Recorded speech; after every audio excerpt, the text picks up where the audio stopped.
A paz do Senhor para todos. Estamos dando início a mais uma das nossas aulas da EBO.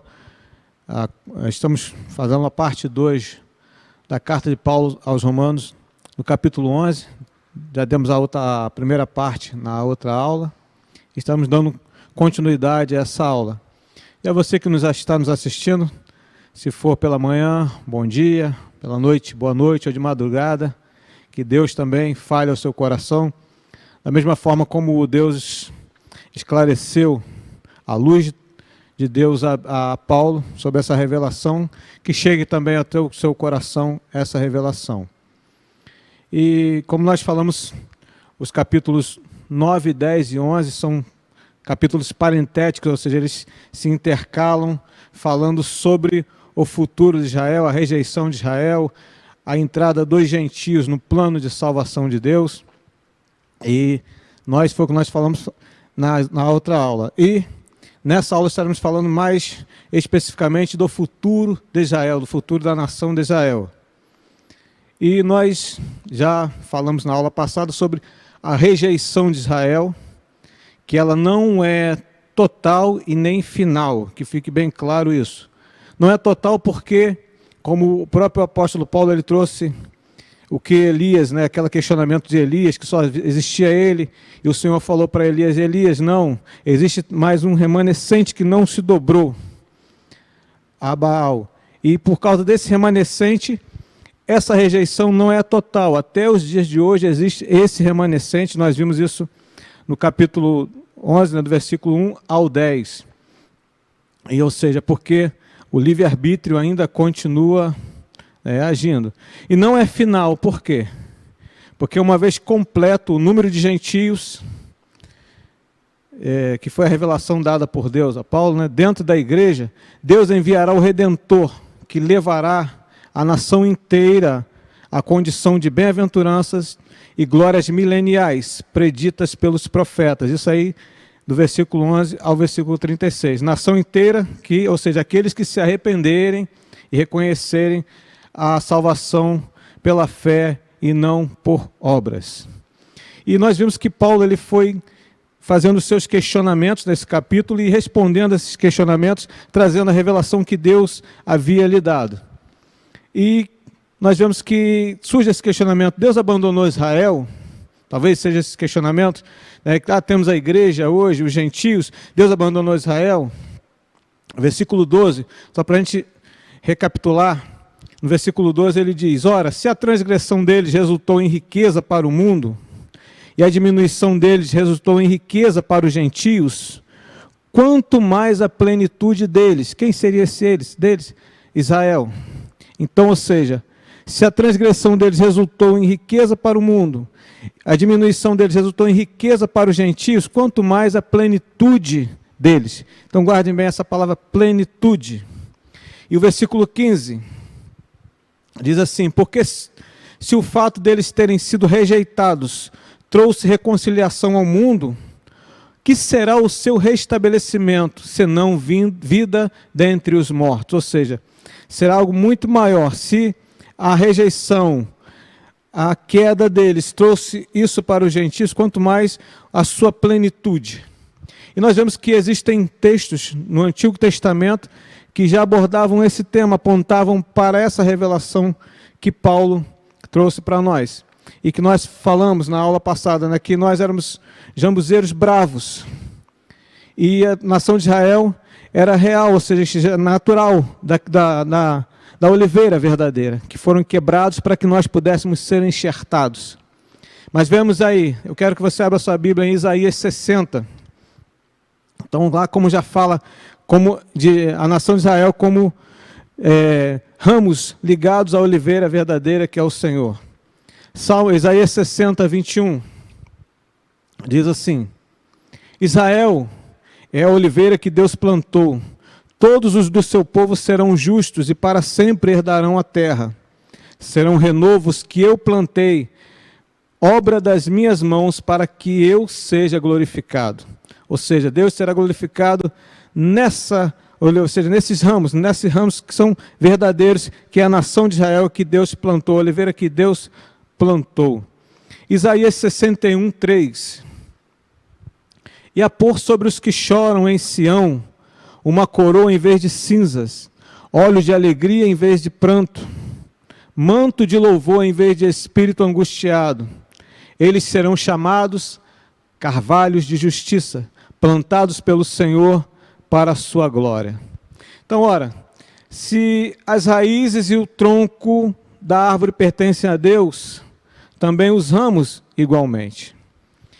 Então a gente chega a essa conclusão. E no versículo 16 diz o seguinte: e se forem santas as primícias da massa, igualmente será santa a sua totalidade. Se for santa a raiz, também os ramos o serão. Como nós vimos na semana passada, na aula passada, que Israel foi quebrado, como ramos que pertenciam à oliveira, quebrados para que nós fôssemos enxertados.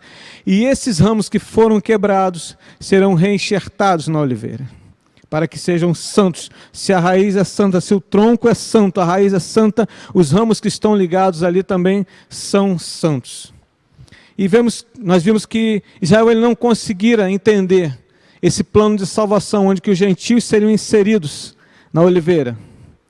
Que o plano de Deus de salvação também era para os gentios, ou seja, nos alcançou o mundo fora do mundo judeu. A salvação nos alcançou. E por conta disso, Deus rejeitou eles totalmente? É definitivo? Não. Eles tropeçaram ao não aceitarem a justiça de Deus, manifestada em Cristo Jesus. Mas foi graças a esse tropeço, que é o mistério que Paulo fala, que foi sendo revelado, graças a esse tropeço, que Paulo argumenta que os gentios entraram como enxerto no plano de salvação. Então a gente já vai vendo que nós, como igreja do Senhor Jesus, fomos enxertados, somos santificados na oliveira, ou seja, fazemos parte do plano de salvação que o Senhor Deus nos deu, ou seja, antes da fundação do mundo. Então vamos ler do versículo 25, que é a aula que estaremos, todo o cerne da aula que estaremos falando nessa aula, ou seja, o tema que estaremos falando, que é Israel e a restauração futura de Israel. Então nós vemos que tem um plano de Deus para o futuro de Israel, para a nação de Israel. Então vamos ler, versículo 25. Carta de Paulo aos Romanos, capítulo 11, versículo 25. Diz assim: porque não quero, irmãos, que vocês ignorem o mistério, para que não fiquem pensando que são sábios. Veio um endurecimento em parte a Israel, até que tenha entrado a plenitude dos gentios. E assim todo Israel será salvo. Como está escrito, o libertador virá de Sião, e afastará de Jacó as impiedades. Esta é a minha aliança com eles, quando eu tirar os seus pecados. Quanto ao evangelho, eles são inimigos por causa de vocês, mas quanto à eleição, amados por causa dos patriarcas. Versículo 29. Vamos aqui ao versículo 29. Porque os dons e a vocação de Deus são irrevogáveis. Também guardem essa palavra. Porque assim como no passado vocês foram desobedientes a Deus, isso Paulo falando, a igreja de Roma, os gentios que estavam ali, porque assim como vocês no passado foram desobedientes a Deus, mas agora alcançaram misericórdia, à vista da desobediência deles, ou seja, da desobediência de Israel, assim também estes agora foram desobedientes, para que também eles alcancem misericórdia, à vista da que foi concedida a vocês, porque Deus encerrou todos na desobediência, a fim de mostrar a misericórdia a todos. Ou seja, se formos falar de desobediência, nós, gentios, estávamos na desobediência, mas por conta da rejeição de Israel, nós fomos alcançados. E agora a nação de Israel na desobediência, mas quando chegar a plenitude dos gentios, eles também serão alcançados. E por isso que Deus colocou todos no mesmo pacote, como nós já falamos na aula passada. E interessante que Paulo ele fala aqui, porque no versículo 25, porque não quero, irmãos, que vocês ignorem esse mistério. Então nós vemos que havia uma tendência à igreja de Roma, aos gentios, os irmãos que estavam em Roma, eles já estavam tentando ignorar esse mistério, ou seja, que a salvação pudesse alcançar a nação de Israel. E Paulo ele vai trazendo isso, não ignorem o mistério. Tão importante como esse mistério é a questão que eles estavam seguindo, a tendência que eles estavam seguindo. Por quanto que veio o endurecimento em parte a Israel, até que tenha entrado a plenitude dos gentios. E o versículo 26 também nós pegamos como chave, e todo Israel será salvo, o libertador virá de Sião. Então, do versículo 25 ao 32, nós vemos que Paulo ele antevê o dia em que os judeus em grande massa se voltarão ao Messias. Paulo, ele, como nós já vimos, né, no começo dessa carta, ele fala que ele é da descendência de Abraão, da tribo de Benjamim, ele reivindica a sua cultura, reivindica o seu nascimento, reivindica a sua nacionalidade. Sou da tribo de Benjamim, eu também sou judeu, eu faço parte disso. E como Paulo ele fala aqui, mistério. Como ele já escreveu em primeira carta de Paulo aos Coríntios, eis aqui vos digo mistério, que na verdade nem todos dormiremos, mas todos seremos transformados. Foi uma revelação que Paulo teve acerca de como será o nosso futuro. Como será o destino daqueles que morrerem em Cristo, ou daqueles que estiverem salvos, quando acontecer o arrebatamento. Paulo ele revelou um mistério, algo que não havia sido revelado a homem nenhum, foi revelado a ele. E ele, ao revelar um mistério, ele revela uma coisa oculta, algo que não era conhecido, nem sabido de ninguém. E a primeira vez que Paulo fala sobre esse tema aos romanos é aqui, sobre mistério. Depois ele vai falar mais à frente, no capítulo 16, versículo 25 também, ele volta a falar sobre mistério, mas aqui era algo que estava oculto na mente de Deus. E, portanto, algo que era inacessível aos homens. Algo que os homens não tinham acesso, exceto Deus, quando resolveu torná-lo conhecido. Quando Deus abriu as cortinas para que esse mistério fosse revelado, ele trouxe a igreja de Roma. E se nós olharmos, já pesquisarmos, na verdade, ele é o único escritor do Novo Testamento que trata disso. Havia algo oculto na mente de Deus e, portanto, nenhum dos homens tinha isso sido revelado. E Paulo fez questão de dizer que algo foi revelado, era um mistério. E nós vemos, irmãos, que Paulo, só abrindo um parênteses aqui, vemos hoje em dia tantos homens que se intitulam apóstolos, tem até os pai-apóstolos, mas essas revelações, esses mistérios que eram trazidos a esses homens, foi para aquela época. Ou seja, essas revelações foi para esses homens, para que a palavra de Deus chegasse até nós. E como que Paulo foi revelado acerca disso? Foi um estalo que teve? Não. Paulo ele era um estudioso da palavra, ele buscava muito conhecimento na palavra, então ele teve essa revelação através do que ele buscava na palavra de Deus. Essa revelação foi trazida para ele, esse mistério, que fala do futuro dos gentios e também da nação de Israel. Mistério que foi revelado para ele. Versículo 25. Porque não quero, irmãos, que vocês ignorem este mistério, para que não fiquem pensando que são sábios. Veio o endurecimento da parte de Israel até que tenha entrado a plenitude dos gentios. Então, como eu já falei aqui, Paulo ele roga aos irmãos de Roma para que não ignorem esse mistério, até que haja entrado a plenitude dos gentios.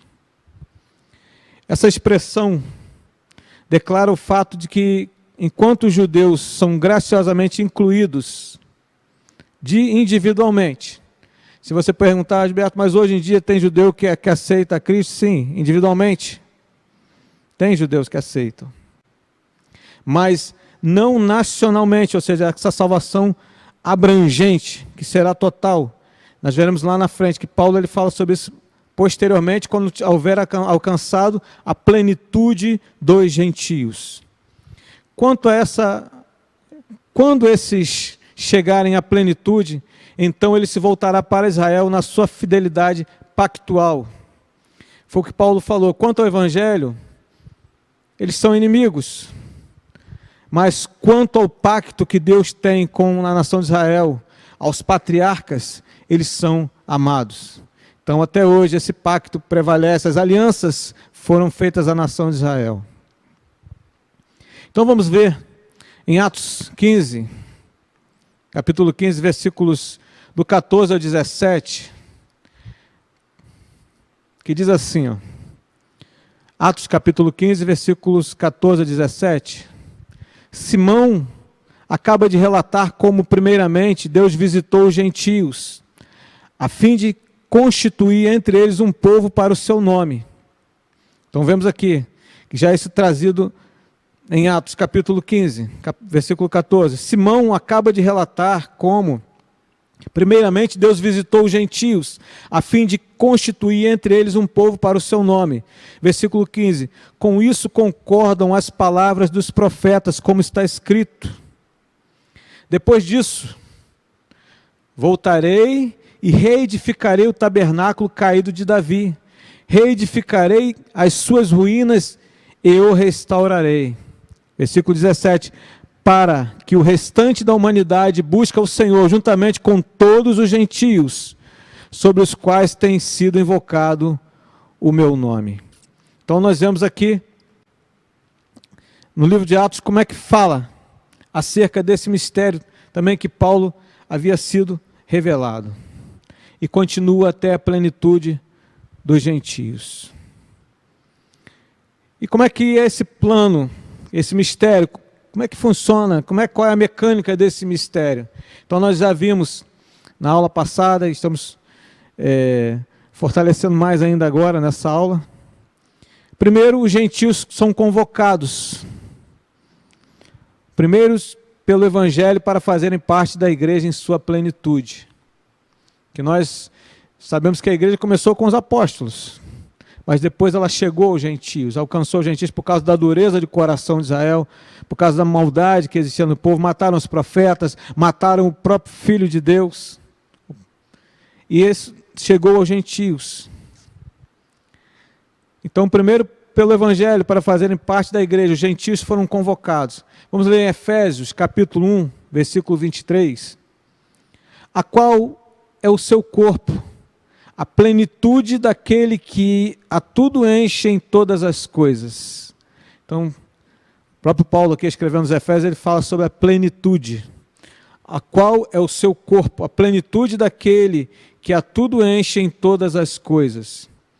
Romanos, capítulo 11, versículo 14. Para ver se de algum modo posso fazer com que os do meu povo fiquem com ciúmes e alguns deles se salvem. Então nós vimos que Paulo ele escreve nessa carta, no versículo 14, para ver se de algum modo posso fazer com que os do meu povo fiquem com ciúmes e alguns deles se salvem. Daí ele faz aqui uma certa analogia. Por exemplo, quem tem filhos ou oferece alguma coisa a um dos filhos e aquele filho diz, eu não quero. Aí você diz, então, já que você não quer, eu vou dar para o seu irmão. Aí pelos ciúmes, aquele irmão que não queria passar, não, eu quero sim, porque você ia dar para o meu irmão, ou com um amigo, enfim, existem N situações. E o apóstolo Paulo, ele fala aqui, para que fazer com que os do meu povo fiquem com ciúmes e alguns deles se salvem. Para que isso fosse motivado, ou seja, a nação de Israel dizer, não, eles estão se salvando, e para que? Vou buscar salvação também. A salvação era nossa, mas nós rejeitamos, foi dada a outro, e esse ciúme é dado para que eles busquem essa salvação também. Essa abertura para a entrada dos gentios, de certa forma, gera ciúmes em Israel, até os dias de hoje, para que eles também queiram fazer parte e se voltarem para Deus. Então, espero que vocês estejam entendendo essa questão do mistério, que foi revelado Paulo dizendo, quero que vocês, igreja de Roma, eu não quero que vocês ignorem esse mistério, que Deus, ele, pela dureza de coração de Israel, Deus rejeitou parcialmente esse povo para que vocês entrassem, gerassem ciúmes na nação de Israel, e de certa forma depois, quando chegar a plenitude dos gentios, essa salvação também chegará a Israel na sua totalidade. Então, primeiro passo, como eu falei aqui, os gentios são convocados dessa forma. E o segundo ponto é a restauração espiritual de Israel. Essa restauração ocorrerá quando Jesus voltar ao mundo. Essa restauração ocorrerá quando Jesus voltar ao mundo. Versículo 26 do capítulo que estamos lendo. E assim todo Israel será salvo, como está escrito: o libertador virá de Sião e afastará de Jacó as impiedades. Então vemos que quando o libertador vier de Sião, Israel reconhecerá Jesus como Messias e arrepender-se-á por tê-lo crucificado. Aí alguém pode dizer, mas isso aí Paulo ele estava variando, isso aí foi uma coisa da mente dele, não tem fundamento. Vamos ver no Antigo Testamento o que fala sobre isso, sobre esse versículo que nós lemos, que o libertador virá de Sião e afastará de Jacó as impiedades. Vamos ler Zacarias 12, versículo 10. Diz assim: e sobre a casa de Davi e sobre os moradores de Jerusalém derramarei o meu espírito da graça e de súplicas. Olharão para aquele a quem traspassaram. Quem que eles traspassaram? Isso aí Zacarias profetizando lá atrás. Prantearão por ele como quem pranteia por um filho único, e chorarão por ele como se chora amargamente pelo primogênito. Então já vemos lá que Zacarias trazendo essa profecia do que acontecerá com a nação de Israel. No capítulo 13, versículo 6 também ele fala: se alguém lhe perguntar, que feridas são essas nas suas mãos? Ele responderá: são as feridas com que fui ferido na casa dos meus amigos. Futuro, ou seja, quando Israel tiver esse encontro e olhar para o Senhor e dizer: fomos nós que fizemos essas feridas, fomos nós que o sacrificamos. E o interessante é que Paulo ele fala aqui no versículo 28, que essa eleição de Israel é irrevogável. Talvez alguém possa dizer, por que Deus não rejeitou essa nação, por que Deus não desprezou e deixou de lado totalmente, não quis mais saber dessa nação? Porque ela é irrevogável. Versículo 28. Quanto ao Evangelho, eles são inimigos por causa de vocês. Ou seja, a nação de Israel é inimiga por causa dos gentios. Mas quanto à eleição, Israel, são amados por causa dos patriarcas. Versículo 29. Porque os dons e a vocação de Deus são irrevogáveis. Ou seja, Paulo ele diz que a eleição de Israel é irrevogável porque é um decreto divino.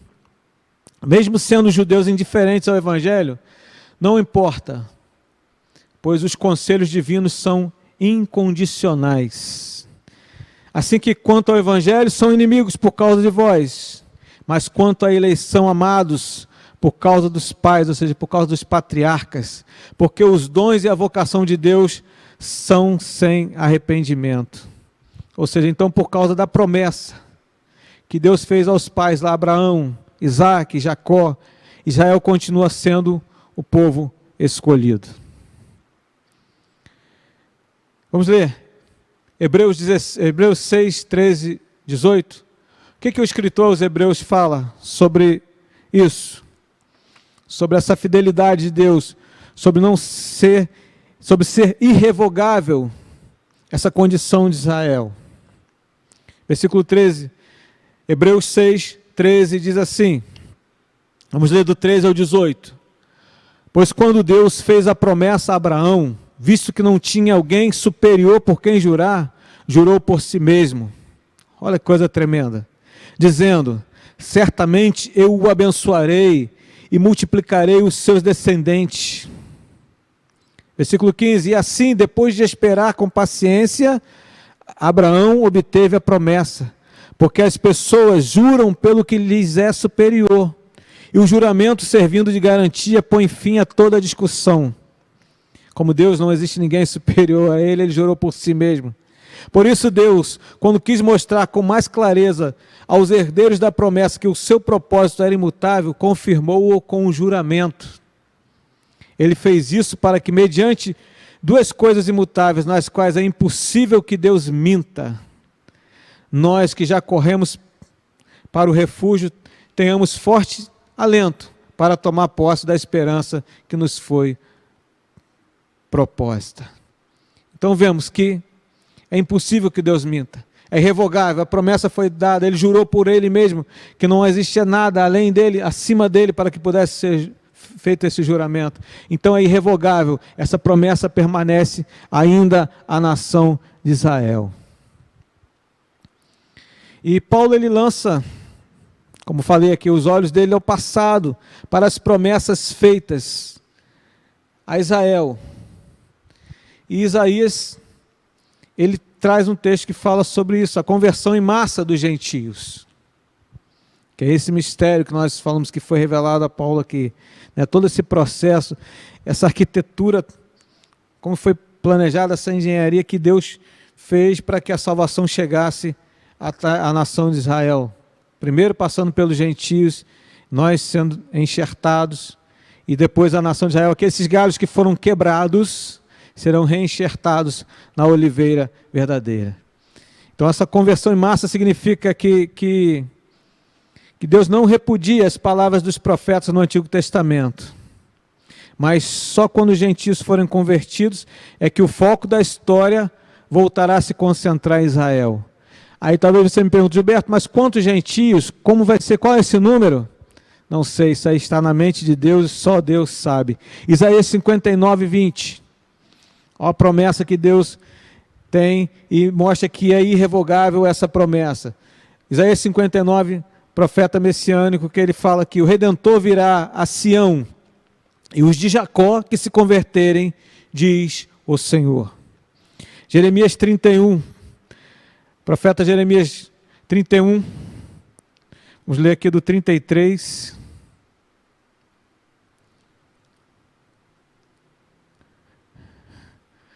Ao 34, Jeremias 31.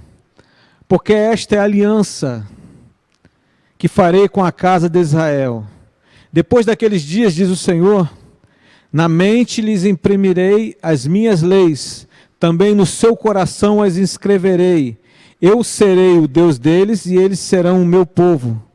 Não ensinará jamais cada um ao seu próximo, nem cada um ao seu irmão, dizendo, conheça o Senhor, porque todos me conhecerão. Aleluia.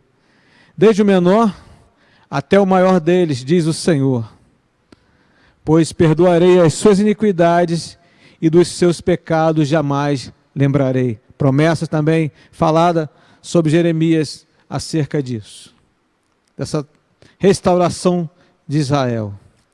E nós lemos um texto bastante conhecido, que é quando o profeta Ezequiel é levado ao vale de ossos secos, ele fala sobre a restauração nacional de Israel. Então, essa salvação de Israel, eu queria falar sobre 3 pontos: a restauração nacional, a restauração espiritual e a salvação dos judeus. Todos sabem que a nação de Israel, por um período, ela foi espalhada sobre a terra e Deus, de forma maravilhosa, juntou todos novamente. Então essa restauração nacional será seguida da restauração espiritual. Ezequiel 37, versículo 21, diz, então diga-lhes, assim diz o Senhor Deus, eis que eu trarei os filhos de Israel do meio das nações para onde eles foram, e os congregarei de todos os lugares ao redor, e os levarei para a sua própria terra. Então isso é a restauração nacional, nós vimos que isso aconteceu. Eu os tirarei do meio das nações, Ezequiel 36, 24. Eu os tirarei do meio das nações e os congregarei de todos os países e os trarei de volta à sua própria terra. Restauração nacional, como nós vimos, né, o profeta lá em Ezequiel. Restauração espiritual, que ele fala aqui em Ezequiel também, 36, 25 e 37, 22. Vemos a restauração espiritual dos judeus. Deus ainda, o profeta, depois de haver profetizado acerca da formação do corpo, no vale de ossos secos, né? Mas ainda mas não havia ainda o Espírito neles. Ezequiel 37, 8. A partir de então, os judeus não mais rejeitarão o seu Messias. Quando eles receberem o Espírito de Deus, eles não mais rejeitarão o Messias. Então, essa restauração espiritual também faz parte dessa salvação dos judeus. Vamos ler, Ezequiel 36, 25. Então aspergirei água pura sobre vocês, e vocês ficarão purificados, e os purificarei de todas as impurezas e de todos os seus ídolos. Ou seja, quando o Espírito da graça e de súplica vier sobre os judeus, aí ocorrerá a restauração espiritual de Israel. Então, restauração como nação, restauração espiritual e a salvação de todos os judeus. É o que nós estamos falando aqui, que foi revelado pelo apóstolo Paulo, será revelado ao apóstolo Paulo em Romanos aqui. A salvação de todos os judeus, quando a plenitude dos gentios se cumprir. Deus voltará, quando essa plenitude se cumprir, Deus voltará a tratar de Israel como nação. Ou seja, a rejeição de Israel é parcial, como já falamos, é temporária, até que se cumpra essa plenitude dos gentios. Por isso é que afirmamos que Israel continua sendo o povo de Deus. Vamos ler aqui em Apocalipse 1:7. Isso acontecerá, ou seja, essa salvação dos judeus acontecerá quando o Messias voltar. Essa é o que aponta, é o sinal que aponta, né, para que isso aconteça. Apocalipse 1:7. Eis que ele vem com as nuvens, e todo olho verá, até mesmo aqueles que o transpassaram. E todas as tribos da terra se lamentarão por causa dele, certamente. E Zacarias, voltando lá no Antigo Testamento, capítulo 12, versículo 10. E sobre a casa de Davi e sobre os moradores de Jerusalém, derramarei o meu espírito de graça e de súplicas. Olharão para aquele a quem transpassaram, prantearão por ele como quem pranteia por um filho único, e chorarão por ele como se chora amargamente pelo primogênito. Então, promessas, ou seja, são palavras proferidas à nação de Israel. Então vemos que essa restauração acontecerá quando ocorrer a plenitude dos gentios. E Deus voltará a olhar para Israel novamente, por causa das promessas que são irrevogáveis. E para encerrarmos, nos versículos 33 ao 36, por essa maravilha que foi revelada, por essa coisa tremenda que chegou a ele, o apóstolo Paulo, ele faz um hino de louvor, ele canta um louvor, exaltando a sabedoria de Deus. Bem diferente de alguns hinos que ouvimos hoje em dia. Não estou generalizando de forma nenhuma. Existem muitas inspirações de Deus. Mas olha o que Paulo escreve. Isso é chamado de uma doxologia, um hino de exaltação e louvor a Deus. Por causa dessa revelação que chegou a ele, da salvação, do plano de salvação que passou pela rejeição de Israel, alcançou os gentios. Quando chegar a plenitude dos gentios, Deus se voltará para Israel e restaurará a nação de Israel, ou seja, aqueles que se converterem, aqueles que aceitarem ao Senhor Jesus. Olha o que Paulo fala, o hino que ele cantou: ó profundeza da riqueza, tanto da sabedoria como do conhecimento de Deus. Quão inexplicáveis são os seus juízos e quão insondáveis são os seus caminhos. Pois quem conheceu a mente do Senhor? Coisa tremenda. Ou quem foi o seu conselheiro? Não teve nenhum consultor, ninguém que pudesse dar conselhos a Deus. Esses planos foram gerados por Deus na sua sabedoria, que por maior que seja a do homem, como a palavra nos diz, ela é esterco perante a sabedoria de Deus. Ou quem primeiro deu alguma coisa a Deus para que isso lhe seja retribuído? Porque dele, por meio dele e para ele são todas as coisas. A ele seja glória para sempre. Amém. Ele fica tão maravilhado diante desse plano arquitetado por Deus, que ele cai de joelhos e faz um louvor pela profundidade desse plano maravilhoso que Deus trouxe para toda a humanidade. Porque nós não podemos separar a igreja de Cristo de gentios e não gentios. Os que estiverem enxertados são a igreja de Cristo. Um plano como esse jamais poderia ser concebido por uma mente humana.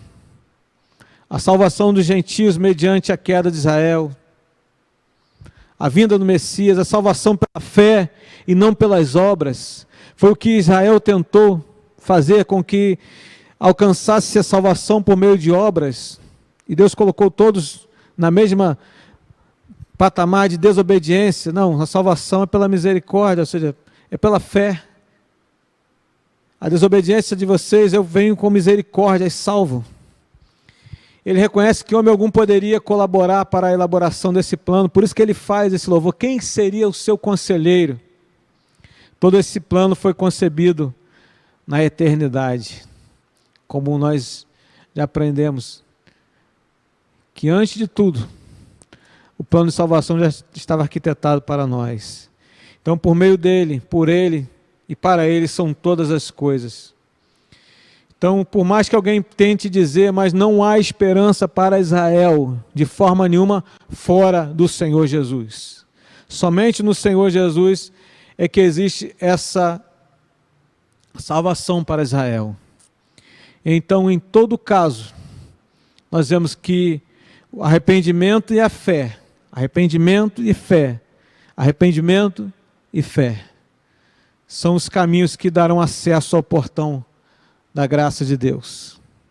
Embora a igreja se encontre numa posição espiritual superior a Israel, nem por isso os judeus deixam de ser o povo de Deus. Foi o que Paulo falou: não ignoreis isso, não quero que não ignoreis esse mistério. Não achem que vocês estão melhores do que os judeus, porque eles foram quebrados, mas eles serão reenxertados. Israel, irmãos, é o relógio de Deus na terra, né? Jesus disse, o próprio Senhor Jesus: olhai para a figueira, que é Israel, né? E para todas as árvores, quando já têm rebentado. Vós sabeis por vós mesmos, vendo-as, que perto está o verão. Isso o Senhor diz em Lucas, vamos ler Lucas 21, os versículos 29 a 31. Jesus ainda lhes contou uma parábola, dizendo: olhem para a figueira e todas as árvores, quando veem que começam a brotar, vocês mesmos sabem que o verão está próximo.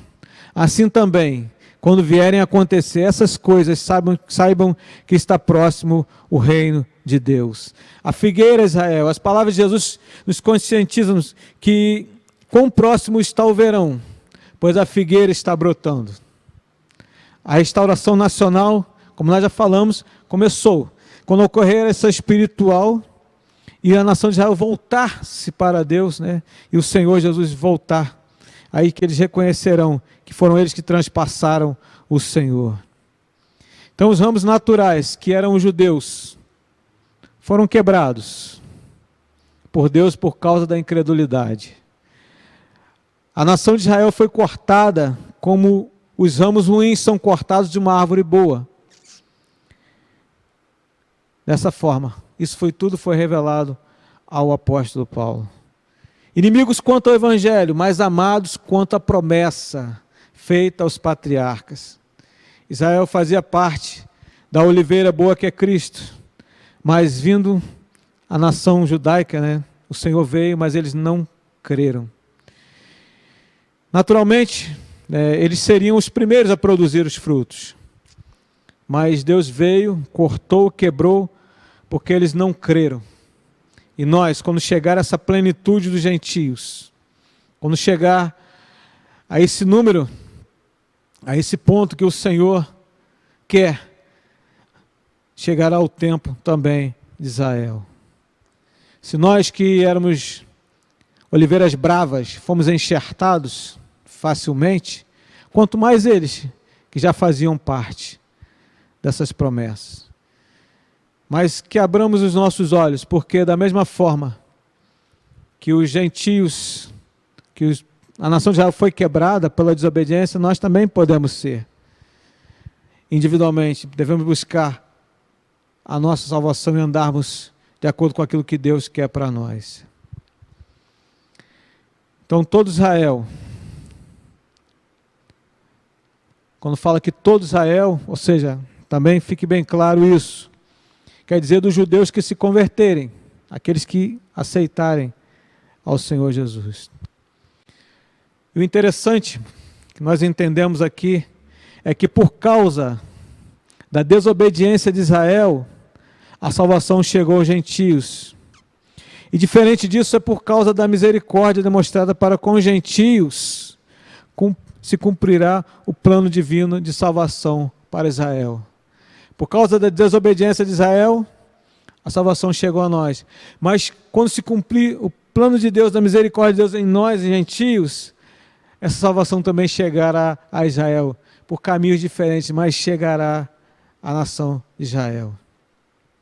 Ou seja, aguardemos, olhando para a figueira, sabemos que a volta do Senhor Jesus está próxima, a qualquer momento o Senhor virá para buscar a sua igreja, e essas promessas venham a se cumprir na nação de Israel, que nós olhemos para ela, o relógio de Deus, a figueira que está pronta a dar seus frutos, e que nós aguardemos a fé e louvemos ao Senhor como o apóstolo Paulo fez nesses últimos versículos, exaltando ao Senhor a sabedoria do Senhor, a grandeza, o conhecimento de Deus, que se nós fomos alcançados por essa salvação, não é porque somos melhores, não é porque merecemos, mas pela graça de Deus que nos alcançou. E que o Espírito Santo de Deus fale ao seu coração, esclareça a sua mente, e que nós possamos olhar sempre para o céu e dizer: Maranata, ora vem, Senhor Jesus. Que Deus abençoe a sua vida, em nome de Jesus. Amém.